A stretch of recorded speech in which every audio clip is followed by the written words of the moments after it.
Well, y'all, Harry Anton did it again. And if you've been watching these videos on my channel for a while now, you will probably recognize some of the things that you're going to hear because it's honest to God. Like, he's a viewer of the channel, and then he went on CNN and it said almost the exact same thing. Again, guys, the things that we talk about, I swear to you, it's like we talk about them before they actually happen. And it's a pretty cool thing to see. All right, listen, everything's going to be linked in the description box below. I cannot wait to hear what you guys think on this one. And of course, hit that like button. Subscribe to the channel. Turn the notification bell on. We have got to get over to Harry with some new polling because this right here is something y'all need to see, okay? Again, I want to reiterate before we go into this. What have we said on multiple different videos, multiple different days, multiple weeks? We've said that the Democrats are not ahead enough on the congressional ballot because they aren't compared to historical records and historical trends.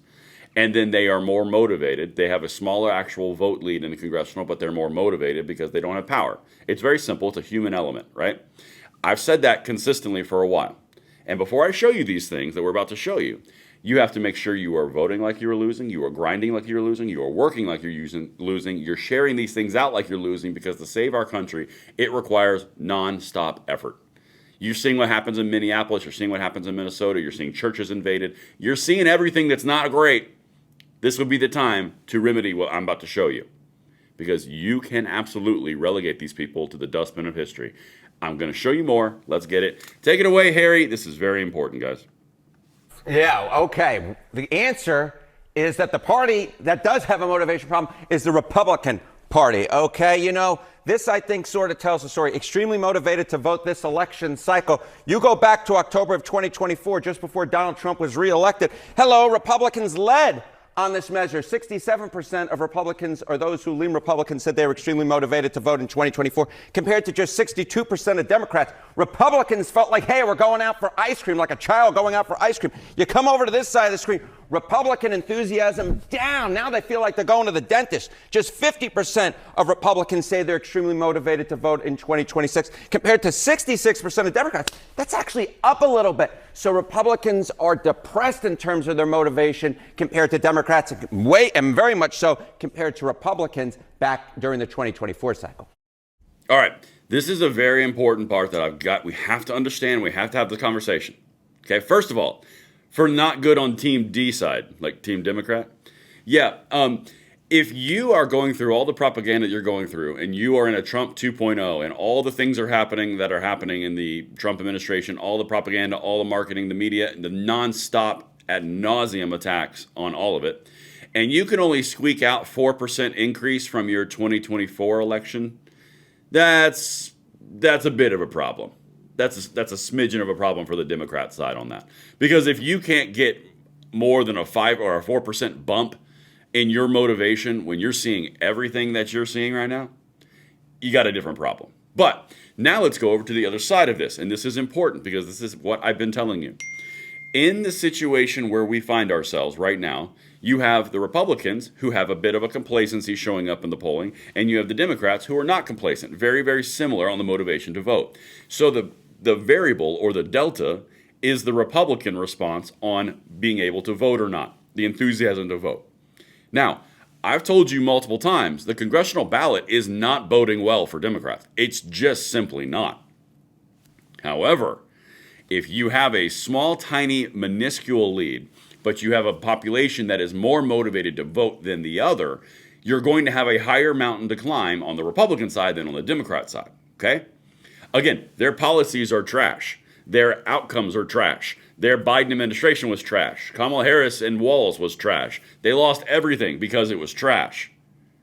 When you look at everything that you're seeing right here, this is the thing you need to know about and need to understand. This is why we fight every day. This is why we involve our vote for like we're grinding, or excuse me, vote like we're losing, grind like we're losing, all those things I always say for this right here. This is a perfect example of what we're always talking about. But let's continue. Considering all the things that the Democrats have been complaining about when they're seeing the way that the president is Trump drives this. going. Yeah. So how does this all translate when it comes to the race for? And it's wild. I'm sorry, I'm going to interrupt you for a second. That's exactly what we just said.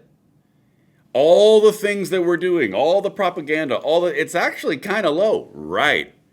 Because the Democrats are not gaining anything. They are static, which is a very big problem if you are in the Democrats of the Harris-Walz time frame. Okay?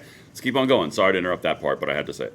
For Congress. Yeah, okay, so this is sort of theoretical, right? But this is why it matters so much. You know, turnout is lower during a midterm cycle than it is during a presidential cycle. And you want your folks to be motivated to go out there and vote. And this gives the game away right here. Choice for Congress, the margin. Among voters overall in our CNN SSRS poll, Democrats led by 5 points. But among those an extremely low number. He didn't tell you that. An extremely low number historically. Just want to throw that out there. Motivated. Hello, it's a 16-point advantage. So Democrats have a turnout advantage. You've been seeing that in those off-year elections, right? New Jersey, Virginia governor, those special elections for the House that Democrats have been coming out in droves and very much outperforming the baseline from 2024, how well Kamala Harris did in those districts. And that seems to be translating to our generic ballot measure as well, with Democrats extremely motivated to turn out a vote and have a much larger lead in the race for Congress than they do among voters overall.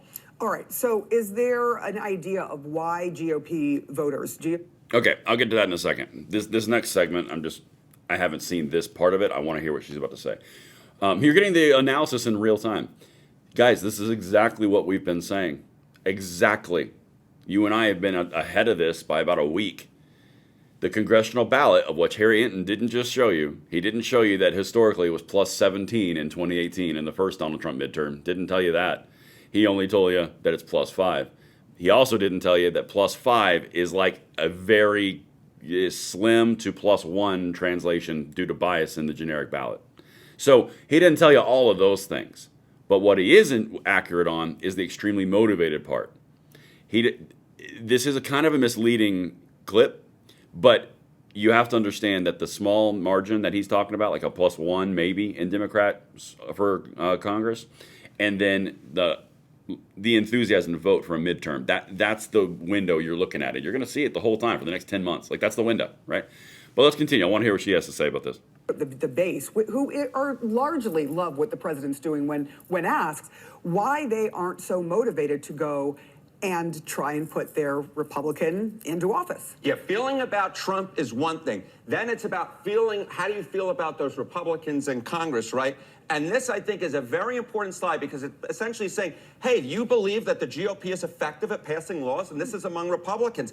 In January of 2025, 90% of Republicans said that they believe that, in fact, the GOP in Congress would be effective at passing laws. Now, it's just 70%. That is a huge drop. So that enthusiasm for Donald Trump isn't necessarily translating enthusiasm for voting for Republicans for office, because Donald Trump is signing a lot of executive orders, and Republicans in Congress aren't necessarily passing a lot of laws. Okay. First of all, I'm fine them not passing a whole lot of laws because, gridlock is not a horrible thing when you've got this level of woe. But here's the thing. And I'm going to go big on this one because you have to understand this. This is very important. We've had one bill that went through, one big, beautiful bill. That's it. I mean, like nothing else, because the Democrats have been obstructionists the entire time. We know it, you know it, I know it, they know it, everybody knows it. All the action that the Trump administration has taken has been on the executive side of things. Everyone knows that. And so the thing that they're not telling you is even in a scenario where Congress switches to a Democrat agenda or a Democrat House, they're still going to go executive branch the exact same way. That's what you're seeing. Everything you're seeing from a standpoint of ICE, from a standpoint of treaties, from a standpoint of executive action, all of it is executive branch. That's what they're doing because Congress is being obstructionist. That's the whole point. And he also didn't tell you that the Democrats are sitting at a minus 44 approval rating. Just saying. Listen, guys, there's a lot to wade through. I hope I'm helping you guys out. Let me know what you think in the comments below, and I'll see you on the next one. I'm Braden. See you later.